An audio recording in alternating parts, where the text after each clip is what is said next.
Thank you all very, very much, and it's a real pleasure to be here. As somebody told me very, very early on in my career, I have two strikes against me here in Europe. First of all, somebody's told me I'm the most American-looking man they have ever met. And my French is terrible, but hopefully I have two things working for me. One is I have no slides, which is a good thing. And the second part is to provide some observations and some views as to kind of not only what's happening, but more importantly, what's going to happen or how things are going forward in the first place. We're standing here at what is being described and defined and characterized as the beginning.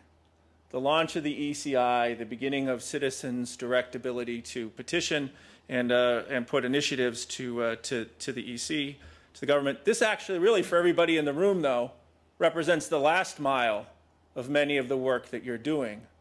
And I think it's the relationship between those two things that has probably the most far-reaching implications for how we go forward. If you're an NGO, an interest group, a private interest group, a political party, etc., actually creating legislation and moving that legislation forward into the process or moving the initiative forward to the process represents the end of a process, not necessarily the beginning of a process. And so much of what is going to have to happen, much of what is going on forward is to represent the recognition that as the initiative moves forward, it is the beginning, but it is also the beginning of the end of a major part of the process.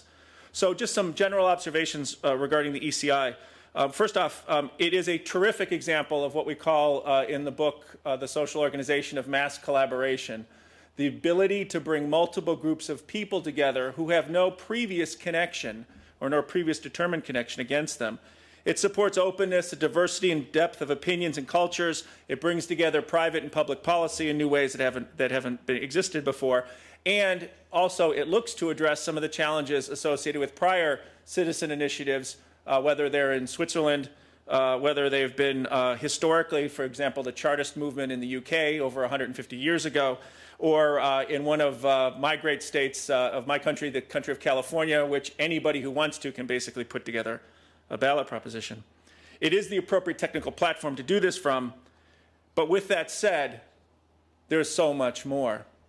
I want to just illustrate this quickly. If you think about the legislative process, the initiative process, what's going to happen here, we have a tendency to think about it. And by the way, I was looking for a piece of rope and I couldn't find one, so it's a cable. If we think about it, it has a beginning and an end. It starts someplace, it goes through a process, and it ends. Well, social media, social organizations, etc., are trying to create a loop, if you will, kind of bringing the ends together, create a closed loop in terms of business processes, etc. Right now, in the current situation, the current context, the way it is structured, the ECI actually kinks this loop. There's a tremendous amount of social interaction, engagement that all the prior speakers have been talking about at the front. And then this kink here is the initiative. It is the bottleneck. It is the eye of the needle with characteristics and requirements that have to go through. And right now, a big part of the latter part of that is actually black or dark to the rest of the process. I believe that what we have started today, or what you all have started today, and which will start on the august day of April 1st, in the representation of the first mile of the formal legislative process, has to think about what's going to happen before in the last mile. Much of the dialogue, much of the debate, much of the challenges you will be facing will happen outside of the two software tools and formal structures. And as a matter of fact, the single biggest challenge associated with this is the level of support, the level of coaching, and quite frankly, the ability to hold our collective noses while the first wave of initiatives go through. As we all know, when something new starts, there is a tremendous amount of experimentation. There's a tremendous amount of things, people who have very, very particular views advance them first, some of which may not be necessarily illustrative of the power, the value, or the ultimate goals of what we're looking at. So NGOs face an interesting thing. I'll provide 4 warning signs and 2 pieces of advice. First off, if there ever is a David Beckham initiative, that's probably a warning sign. Celebrity-oriented initiatives are an indication that the public actually views this as not necessarily the most serious business in the world, and that's an important. Single interest shouting initiatives are going to be absolutely critical. And as a matter of fact, the ECI has the potential to fundamentally change the role of NGOs from an ability to aggregate and direct speech as opposed to the ability to engage in dialogue. The high level of rejection of initiatives will tell the rest of the world that it's not that important.